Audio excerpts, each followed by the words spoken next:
A budget was to be the primary focus of legislators' work this past session. One was agreed on in the last hours earlier this week, but no details were put in place. Add that to the fact that so many other legislative bills were left on the table undone, and there is still plenty to talk about regarding lawmakers' unfinished business.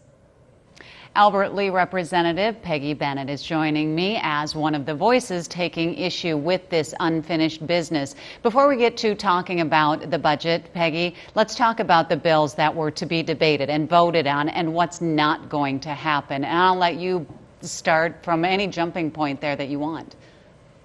Sure. Well, what happens towards the end of session is the committees, the various committees, Education, Health and Human Services, Transportation, all those committees put together omnibus bills. The House has theirs, the Senate has theirs. And then towards the end, the conference committees come together between the two bodies and try to hammer out the bills into one agreed upon bill. In the meantime, before anything can happen, the three leaders, so it would be the House Democrat leader, the Senate Republican leader, and the governor, they get together and negotiate some budget targets and kind of general global type agreements. And that's pretty much what held things up, as far as I can tell. We should have gotten our global agreements a couple of weeks ago, and instead they happened midnight before the end of session, which is not enough time then for those committees to put anything together. So earlier this week, I spoke with Representative Nels Pearson, talking about how everybody is pleased with the fact that the PPP and the unemployment benefits, yes. Businesses will not be taxed on that. What I didn't understand was that there is an issue with this. Explain that. Well, yeah, this is something evidently both sides agreed upon, that agree that this is important. And the PPP, is the business end of the relief that happened from the federal government. And then people in unemployment also got some extra relief from the federal government. And at this point, Minnesota is taxing that relief money, which in my mind, we shouldn't be taxing relief money. And especially when we're in a surplus, we don't need that money. Let's leave it in the pockets of those people who were really hurt by the pandemic. But we were to understand that it won't be taxed and that this is all very good news. But there's a gap in there. There is, and the gap is tax day came and went this past Monday, and we did not pass the PPP and unemployment tax relief. And we should have. It's something that was agreed upon, even in that global agreement. We could have done it Monday before we left. We should have. To give the people who are paying their taxes and writing out those checks, the ability to know that, hey, I don't have to pay this now. But we didn't for some reason, and we adjourned it about 2 p.m. We had plenty of time. So I am unsure why that didn't take place. I'm very frustrated with that because we know how businesses, especially our restaurants and bars and gyms and wedding venues were so hurt by this, the various shutdowns. And same with the employees that lost their jobs, and we should be helping them, not holding up their relief tax money. Okay, well, I was under the impression that that was passed and that the businesses would not have to pay any taxes on it. So it was agreed upon that they shouldn't be taxed, but it wasn't passed. Right. So they are paying taxes on these loans. Yes, and it was passed in the Senate, but it has to be passed in the House too, of course, to and then go to the governor's desk for a signature. And for some reason, and my sense is that it was held up as a negotiation tool, a bargaining chip. And to me, you don't bargain with people's lives like that. Those people should not be writing out checks to pay taxes on money that was meant to help them during the time when they really got hurt. Any chance you think that that money will get sent back to them if they do write out a check and say, okay, here's my taxes on the loan that was not supposed to be taxed? Yes, and that's what will happen is, hopefully down the line here, we should pass that in our special session, which is set at this point on June 14th. And when we pass it then after the fact, people can send in, when you amend your taxes. But that's a lot of, that's just more paperwork. Yeah. A lot of work and a lot of money for businesses. You know, they pay, people pay, everybody pretty much pays to have their taxes done. Yeah. So then, you know, they'll have to pay again to try to get their money back. So that was wrong. That should have been passed actually weeks ago. It was, both sides said they agreed with it. But again, there were other talks going on, and we're going to get into that in just 2 minutes. Give me a minute to take a break, Peggy, and on the other side of this, we'll talk about what did get discussed, maybe took a little bit too much legislative time, and then the budget. We'll be right back. I'm continuing my conversation with Representative Peggy Bennett in Albert Lea. And before the break, we were talking about the PPP loans and how businesses are still having to pay taxes on those, although it has been agreed on that those loans won't be taxed, but there's still work that has to get done to make sure the businesses will get that money back. Peggy, I want to talk about what took weeks of discussion.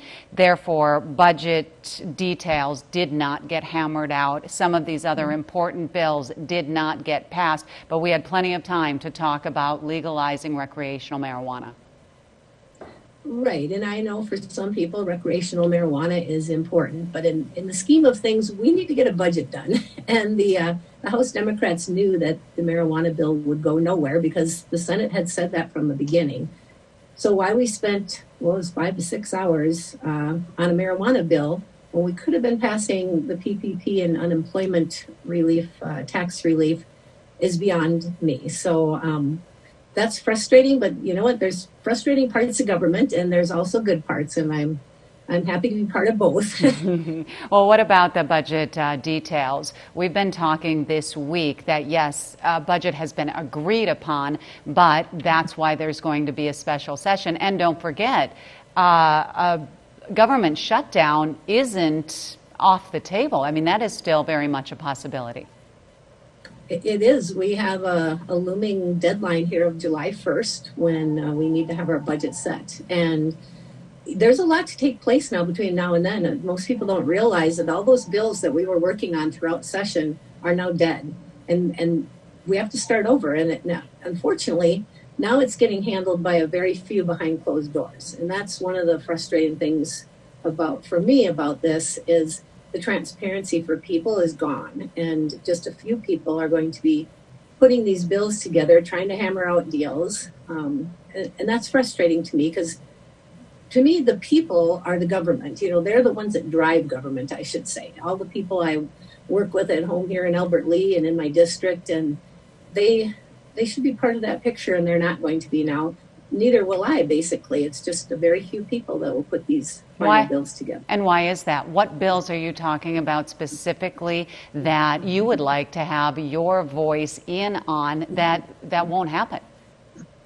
Well, it's all the omnibus bills, which is a whole nother issue that I don't like, these huge bills full of a bunch of little bills. But for example, in my education committee, I'm part of education policy, education finance, and early childhood education. And all of those little bills were wrapped into one big omnibus bill, and then working with the Senate. Well, that's kind of blown apart now, and all that is being worked on again by just a very few people. So they're going to put together that education package, as are the people on Health and Human Services. Those, mostly the chairs will do that work with with the lead of the Senate and the House. Transportation, all the committee members are basically left out of this, and just a few people put these bills together. I think that's wrong, but it unfortunately is the situation that involves a special session. That's how it works. How frustrating is it that the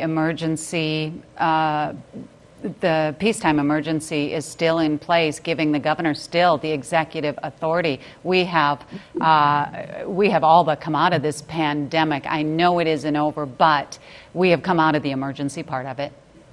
Yeah, we're out of emergency mode and we're in management mode, and we should be back to the legislature working with the governor and his agencies to manage this virus and the vaccinations and so on. And it's hugely frustrating. And I think one of the biggest issues I heard of from people throughout these last number of months is it's time to end the emergency powers and bring the legislature back into the picture. And to me, that should have been part of that global agreement. It wasn't. So now, we're going to have to continue to push that.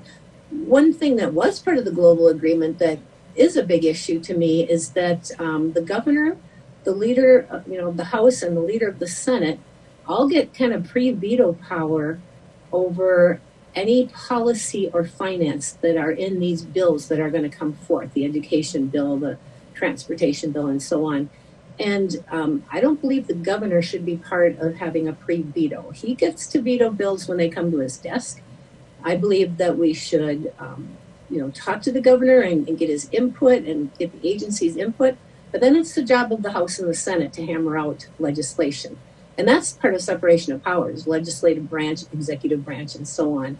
So that's a frustration, too, is I don't believe the governor should get a pre-veto on any policy or finance, But again, that's part of the deal that the leaders made. Well, it's one thing to talk to me about this and to be public with where you're sitting, your concerns and frustrations. But what can you do? Besides talking to me, besides being public about it, is there something that you can do about this? Not really, because the agreements are made by the leaders, and that's pretty much it right now. Again, because of special session and the way things work, most legislators, senators and House members are left out of the process. And again, a very few will make these deals behind closed doors. And it's frustrating, and really there isn't. But there is something we can do after this next year. I've had legislation before to reform omnibus bills. I think omnibus bills are one of the big things that drive all of this and cause this big backup at the end of session and cause a lot of special sessions to happen. We need to reform that. We need to get rid of these big omnibus bills. I'm going to introduce my legislation again and try to move it forward. It's something government should not be working like it is right now. It's very dysfunctional, and we have to get back to having a functional government that works for people. Peggy Bennett, I do appreciate you talking to me about this. I do hope that something happens with that bill in particular. We'll talk about it the next time it rolls around, but we'll also be speaking when the special session rolls around. Thank you. Yeah, thanks much.